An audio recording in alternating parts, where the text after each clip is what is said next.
ನಮಸ್ಕಾರ. ನನ್ನ ಹೆಸರು ಡಾಕ್ಟರ್ ಭರತ್ ಚಂದ್ರ.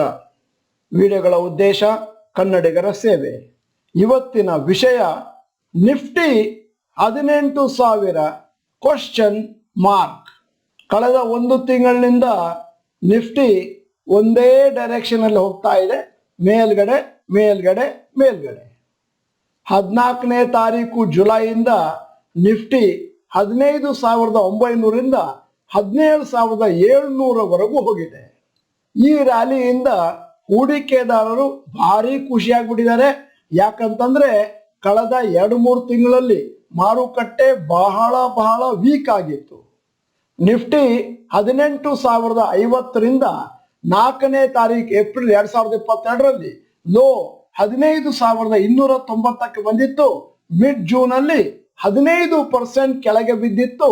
2 ತಿಂಗಳಲ್ಲಿ ಅದನ್ನ ನೋಡಿದ್ರೆ ಈಗ ನಡೀತಾ ಇರುವಂತ ರ್ಯಾಲಿ ಎಲ್ಲರಿಗೂ ಖುಷಿ ತಂದಿದೆ.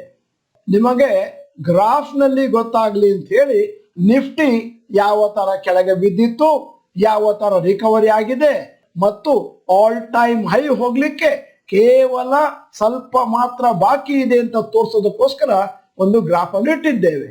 ನಿಫ್ಟಿಯಲ್ಲಿ ರ್ಯಾಲಿ ಆಗ್ಲಿಕ್ಕೆ ಕಾರಣಗಳು, ಮೊದಲನೇದ್ದು foreign institutional investors net buyers ಆಗಿರೋದು ಈ ತಿಂಗಳಿನಲ್ಲಿ ಹಲವು ತಿಂಗಳುಗಳ ಬಳಿಕ. ಜೂನ್ 2022 ವರೆಗೆ ಅಕ್ಟೋಬರ್ 2021 ಇಂದ ಫಾರಿನ್ ಇನ್ಸ್ಟಿಟ್ಯೂಷನಲ್ ಇನ್ವೆಸ್ಟರ್ಸ್ ಕೇವಲ ಷೇರುಗಳನ್ನು ಮಾರ್ತಾ ಅಂದಾಜು 2 ಲಕ್ಷ ಕೋಟಿ ವರ್ತ್ ಆಫ್ ಇಂಡಿಯನ್ ಸ್ಟಾಕ್ಸ್. ಈಗ ಜುಲೈ ಮತ್ತು ಆಗಸ್ಟ್ ಇವತ್ತಿನವರೆಗೆ ನೆಟ್ ಬಯರ್ಸ್ ಆಗಿದ್ದಾರೆ ಮಾರುಕಟ್ಟೆಯಲ್ಲಿ. ಎರಡನೆಯ ಕಾರಣ positive global Qs. US market 13% ಮೇಲೆ ಬಂದಿದೆ ಕಳೆದ ಒಂದು ತಿಂಗಳಲ್ಲಿ. ಅದೇ ತರನೇ ಮೇಜರ್ ಏಷ್ಯನ್ ಮತ್ತೆ ಯುರೋಪಿಯನ್ ಮಾರ್ಕೆಟ್ ಕೂಡ ಚೆನ್ನಾಗಿ ರ್ಯಾಲಿ ಆಗಿದೆ.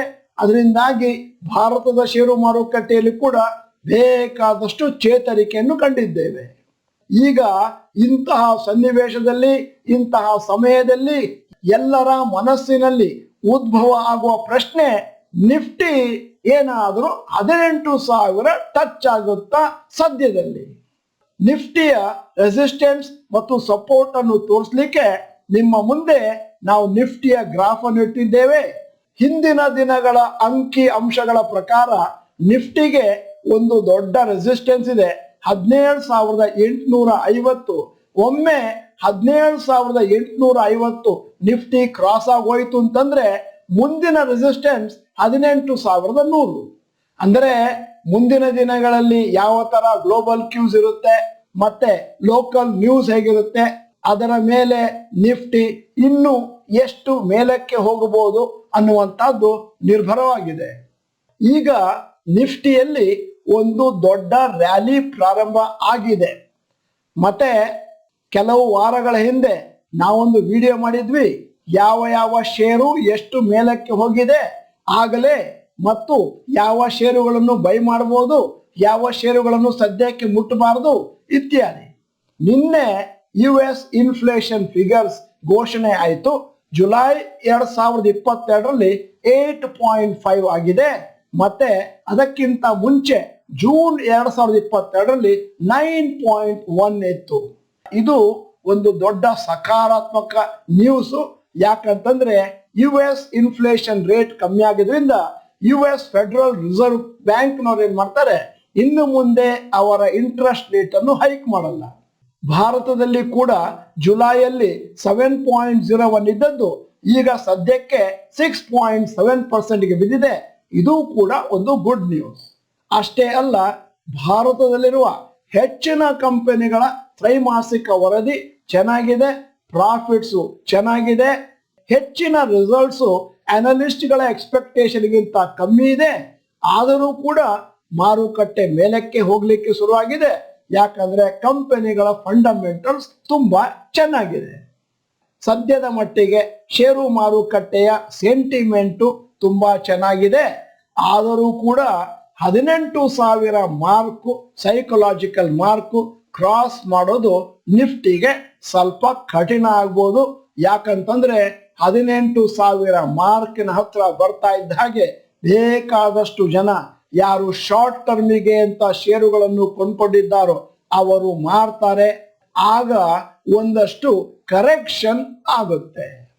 ಆದರೆ ಮುಂದಿನ ಕೆಲವು ತಿಂಗಳುಗಳಲ್ಲಿ ನಿಫ್ಟಿ 18,000 ಮಾರ್ಕ್ ಅನ್ನು ಕೂಡ ಕ್ರಾಸ್ ಮಾಡಿ ಬಹುಶಃ 18,600 ಅದೇನು ಆಲ್ ಟೈಮ್ ಹೈ ಇತ್ತು ಅದರ ಹತ್ರ ಹೋಗುವ ಎಲ್ಲ ಸಾಧ್ಯತೆಗಳು ಇವೆ. ಪ್ರಶ್ನೆ ಏನು ಅಂತಂದ್ರೆ ಎಷ್ಟು ಸಮಯ ತಗೊಳ್ಬಹುದು. ಮಾರುಕಟ್ಟೆಯಲ್ಲಿ ಒಂದು ದೊಡ್ಡ ರ್ಯಾಲಿ ಬಂದಿದೆ. ಈಗ ಹೂಡಿಕೆದಾರರು ಏನ್ ಮಾಡಬೇಕು ಅಂತ ಸಂಕ್ಷಿಪ್ತವಾಗಿ ಸ್ವಲ್ಪ ವಿವರಣೆ ಕೊಡ್ತಾ ಇದ್ದೇನೆ. ದೀರ್ಘ ಅವಧಿಯ ಹೂಡಿಕೆದಾರರು ಏನಿದ್ದರೂ ಕೂಡ ಅದೇನು ತಿಂಗಳು SIP ಮಾಡ್ತಾ ಇದ್ರಿ ಅದನ್ನ ಕಂಟಿನ್ಯೂ ಮಾಡ್ತಾ ಹೋಗಿ ಒಳ್ಳೆ ಫಂಡಮೆಂಟಲಿ ಸ್ಟ್ರಾಂಗ್ ಇರುವ ಷೇರುಗಳಲ್ಲಿ. ಮಾರುಕಟ್ಟೆ ಮೇಲೆ ಹೋಗಿದೆ ಅಂತ ಎಕ್ಸೈಟ್ ಆಗುವಂತ ಯಾವ ಅಗತ್ಯತೆಯೂ ಇಲ್ಲ. ಯಾಕಂತಂದ್ರೆ ನೀವು ತಿಂಗಳು ಕೊಳ್ತೀರಿ ಮತ್ತು ನಿಮ್ಮ ದೃಷ್ಟಿ ಏನಿದ್ದರೂ 10, 20, 30 ವರ್ಷ ಅಂತಾದ್ರೆ ಇನ್ವೆಸ್ಟ್ಮೆಂಟ್ ಮಾಡ್ತಾ ಹೋಗಿ ಮಾರುಕಟ್ಟೆಯಲ್ಲಿ ಅಪ್ರಿಸಿಯೇಷನ್ ಬಂದ್ರೆ ಒಳ್ಳೇದು, ಕೆಳಗಡೆ ಇದ್ರೆ ಷೇರುಗಳು ಡಿಸ್ಕೌಂಟ್ ಅಲ್ಲಿ ಸಿಗ್ತವೆ. ಅದೇ short term investors 30 days moving ಆವರೇಜ್ಗೆ ಅನುಗುಣವಾಗಿ ಸೇಲ್ ಮಾಡೋದು ಬೈ ಮಾಡೋದನ್ನ ಮಾಡಬೇಕಾಗುತ್ತೆ. ಮತ್ತೆ ಹೆಚ್ಚಿನವರು ತಿಳ್ಕೋಬೇಕು, ನಾವು ದೀರ್ಘಾವಧಿಯಲ್ಲಿ ಜಾಸ್ತಿ ಹಣ ಬರೋದು ನಮ್ಮ second half hour investment journey. ಈ ವಿಡಿಯೋದ ಕೊನೆಯಲ್ಲಿ ನಮ್ಮ ಸಮೀಕ್ಷೆಗಾಗಿ ಒಂದು ಪ್ರಶ್ನೆ ಕೇಳ್ತಾ ಇದ್ದೇನೆ, ದಯವಿಟ್ಟು ಎಲ್ಲರೂ ರೆಸ್ಪಾಂಡ್ ಮಾಡಿ. ಈಗ ಆಗಸ್ಟ್ 2022ರಲ್ಲಿ ನಿಫ್ಟಿ 18,000ವನ್ನು ಟಚ್ ಆಗುತ್ತಾ? ಎಸ್ ಆರ್ ನೋ ಅಂತ ಕಮೆಂಟ್ ಬಾಕ್ಸ್ ನಲ್ಲಿ ಟೈಪ್ ಮಾಡಿ. ನೀವು ಡಾಕ್ಟರ್ ಭರತ್ ಚಂದ್ರ ಚಾನಲ್ ಮೆಂಬರ್ ಅಲ್ಲ ಅಂತಂದ್ರೆ ಇದೀಗ ಸಮಯ. ಸಬ್ಸ್ಕ್ರಿಪ್ಷನ್ ಬಟನ್, ಬೆಲ್ ಐಕಾನ್ ಒತ್ತಿ. ವಿಡಿಯೋ ಚೆನ್ನಾಗಿದ್ರೆ ಲೈಕ್ ಬಟನ್ ಒತ್ತೋದನ್ನು ಮರಿಬೇಡಿ. ಕನ್ನಡಿಗರ ಸೇವೆ ವಿಡಿಯೋನ ಎಲ್ಲರಿಗೂ ಕಳಿಸ್ಕೊಡಿ. ವಿಡಿಯೋನ ಸಂಪೂರ್ಣವಾಗಿ ನೋಡಿದ್ದಕ್ಕೆ ಧನ್ಯವಾದಗಳು. ನಮಸ್ಕಾರ.